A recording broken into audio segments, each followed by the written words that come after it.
Thoughts on competing again in the future one day. Hey guys, hope you're doing great. It's me Victor, and today I'm making a Q&A video in which I'm answering your questions from Instagram and YouTube. So let's start with the first question. When did you start calisthenics? Well, I remember back in 2010-11 doing some pull-ups, push-ups, like basic exercises, but in 2012 autumn I started training seriously. What is the frequency of your trainings? Training every day or 4 or 5 times a week? Currently I'm training 4 or 5 times a week. I have like 3 trainings in which I'm having a higher intensity and 2 trainings in which I'm training with a lower intensity, and I see that this is the perfect frequency that helps me to maintain my level, to have some strength gains, and also to have enough time to recover, because that's really essential. Best training music? Well, it really depends on what I'm training. For example, if I go for statics, I usually listen to styles like Starset or Bring Me the Horizon. I also sometimes go for Last Century or Scalar type of music. How do you eat? Calories, macros, cheat meals. 2018-19 I remember really being strict into counting calories, but I found more minuses than pluses, and also it was really hard for me to maintain that diet when I'm traveling, almost impossible. And right now I can say that I keep my diet way more simple. I roughly know what is the quantity and quality of the food that I'm eating, and also I see how life is way more enjoyable, and I feel stronger, to be honest. I feel stronger in our sport. Yeah, of course the nutrition is important, but it's way more important how you're training and whether you're consistent in your workouts. This question was asked in Bulgarian, but I'll translate it. At what age did you learn the full Maltese on ground? Well, to answer this question, we need to give a definition of what means learn skill. And for me, that's a skill that you perform at least with 80-90% of the good technique, and also hold it at least 2-3 seconds. And I think it was 2015 in which I already had that level in Maltese, and I was around 16-17 years old. Thoughts on competing again in the future one day? Yes, for sure, it's just not one of my priorities yet. I'm working on many other things right now, but definitely I miss the adrenaline and that feeling of competing, so for sure we'll go for it. How did you achieve the incredible transformation from 2014 to 2016? I would say it's because of several factors. The first factor is because in 2014 I started training in a gymnastic gym, and over there I got many of the gymnastics approaches and implemented into my trainings. So I actually started using my brain a little bit more into the trainings. And also a factor is the age. I mean, from 16 to 18, just naturally you get stronger. Also, you have way more time.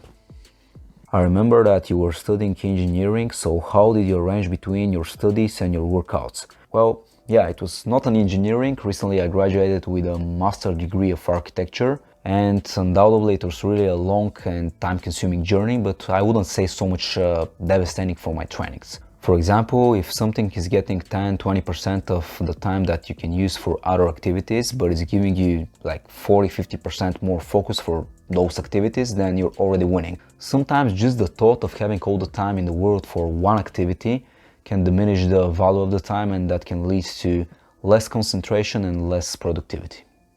How often do you change workouts, and how many exercises do you select for each workout?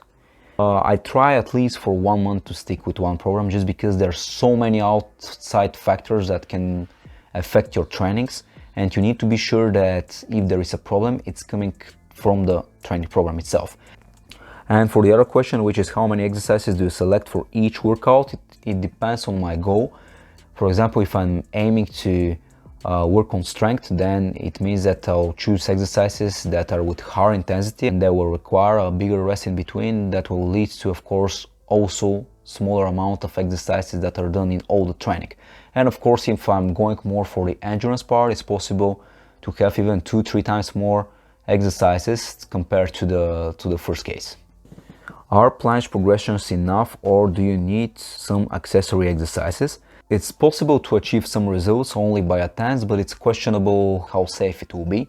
For sure, if you go with this option, I'll recommend you really being sure that you're going from progression to progression really safely and you're not rushing, like being sure that you already have a good level of the first easy progressions before moving to the hard. How to avoid injuries? Well, the answer of this question is really connected to the previous one. First, be sure that you're having stable and steady progress between the progressions.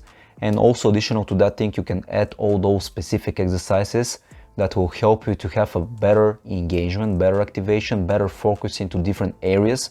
And there are so many different basic exercises for different skills. It really depends on what you're aiming and where you're lacking of strength. And also don't forget to warm up. Really be sure that you're going for first normal warm-up and then going for the specific warm-up that is having similar exercises like those that you perform into your training, but with lower intensity. And by this way you prepare your body way more, just not to be really stressed directly going into the hard skills. And I think all those things will help you to maintain a good health during the process. And more good approaches you can check out in my ebooks. They contain technical explanation of different static skills and also programs that will help you to have safe and fast progress. Link down in the description. Is it good to train as a kid? Of course, but I will not recommend you going for the hard strength skills. For example, it's good to focus a little bit more on mobility, on orientation, on basic strength. It's good to also go for some specific strength exercises, like for instance hollow body hold that will help to achieve the posterior pelvic tilt position, scapula push-ups, pull-ups that will help to maintain the protraction or retraction. All those things will help so much later on when it's time to go for the harder skills. And the same thing applies also for each beginner, regardless the age. Why do some people get their planche so high? I mean, without leaning that much. It's because of the ratio between the length of the arms and the length of the body. So the longer your arms are, the less you'll need to lean and the higher your planche will be. Remember that your wrist should be always under the weight center. Did you face forearm pain when training planche before? What do you suggest for this problem? Yeah, of course I used to have that problem, and it was mainly because I was overcompensating with my wrist. For example, skills like Maltese, on P-bars or Hefesto, I was mainly executing them with the help of the wrist.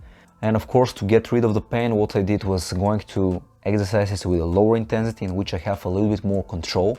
And with the time, since you're using less intensity, also the pain will disappear slowly, and you have a better technique with which there will be no more problems. What's more important, the progress or the joy during the workout? I believe that joy and progress are both connected. The progress itself is giving you a joy if you think about it. So yeah, it's like the diet. For example, if you don't enjoy the diet, you can maybe maintain it for 1, 2 months, 5 months, maybe 1 year, but eventually you'll go back to your previous lifestyle.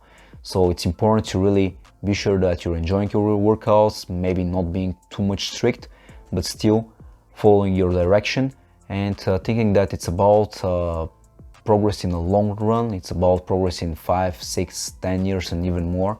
That's what really makes sense. How many seconds can you hold a full planche? I haven't tried my max since 2017 and it was 36 seconds, which from my today's perspective is not really with a good form. And by the way, in one video I said that I'll try it if the video reaches 2000 likes. And I think we're really close to that, so you can check out the video. Hit the like if you want to see me maxing my full planche again. What do you prefer, statics or dynamics? Definitely statics here. You and La Rosa Italian training vlog. It's on its way, coming soon. Did you ever think about doping? Never did and will never do. What's your motivation? There is one quote that's recently on my mind. It's such a shame for a man to grow old without seeing the beauty and strength of which his body is capable. And you can look at it not only as a physical strength, but also as a mental strength, and with the time it starts making more and more sense. So guys, these were 20 of over 300 questions that I received on both Instagram and YouTube. If you like this type of videos, hit the like button and subscribe to my YouTube channel. And don't forget to check my ebooks that are currently with 30% off till the end of the week. As well, reach me for personal coaching if you're interested. Link for all that down in the description.